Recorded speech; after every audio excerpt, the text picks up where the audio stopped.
Hello soldiers. ஃப்ளைட்டுக்கு வந்து gear இருக்குமா? காரில் இருக்கிற மாதிரி வேகமாக போகிறதுக்கு ஒரு கீரு, ஸ்லோவாக போகிறதுக்கு ஒரு கீரு, ஆவரேஜ் ஸ்பீடில் போகிறதுக்கு ஒரு கியர், அந்த மாதிரி இருக்குமா? நோ சோல்ஜர்ஸ், ஃப்ளைட்டுக்கு வந்து கியர் கிடையாது. அது ஏன் தெரிஞ்சுக்கிறதுக்கு முன்னாடி நம்ம காருக்கு ஏன் கியர் இருக்குன்னு தெரிஞ்சுப்போம். காரில் இருக்க கியர் வந்து ஒன்லி ஸ்பீடு வந்து அதிகமாக போகிறதுக்கு அண்ட் ஸ்லோவாக போகிறதுக்கு மட்டும் யூஸ் ஆகிறதில்ல சோல்ஜர்ஸ்.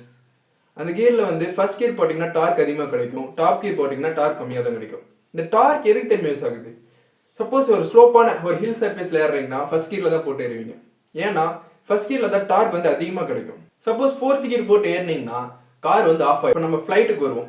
ஃப்ளைட்டுக்கு வந்து ஏன் first gear, second gear, third gear இல்லைன்னா, ஃப்ளைட் வந்து எதை யூஸ் பண்ணி வந்து பறக்குதுன்னா ஏர் த்ரஸ்ட். எந்த அளவுக்கு அந்த ஃபேன் வந்து வேகமாக சுற்றுதோ அந்த அளவுக்கு த்ரஸ்ட் அதிகமாக இருக்கும், அந்த அளவுக்கு ஃப்ளைட்டு வேகமாக போகும். அந்த ஃபேன் வேகமாக சுற்றுறதுக்கு என்ன பண்ணுவாங்க? ஃபியூவல் வந்து அதிகமாக கொடுப்பாங்க. அவ்வளோதான் சஜஸ்ட். அதில் வந்து கியர் சிஸ்டம்லாம் எதுவும் இல்லை. ஓகே சோல்ஜர்ஸ், இந்த வீடியோ உங்களுக்கு புரிஞ்சிருந்ததுன்னா அண்ட் பிடிச்சிருந்ததுன்னா வீடியோக்கு லைக் பண்ணுங்க அண்ட் நம்ம சேனலுக்கு சப்ஸ்கிரைப் பண்ணுங்க. Bye bye.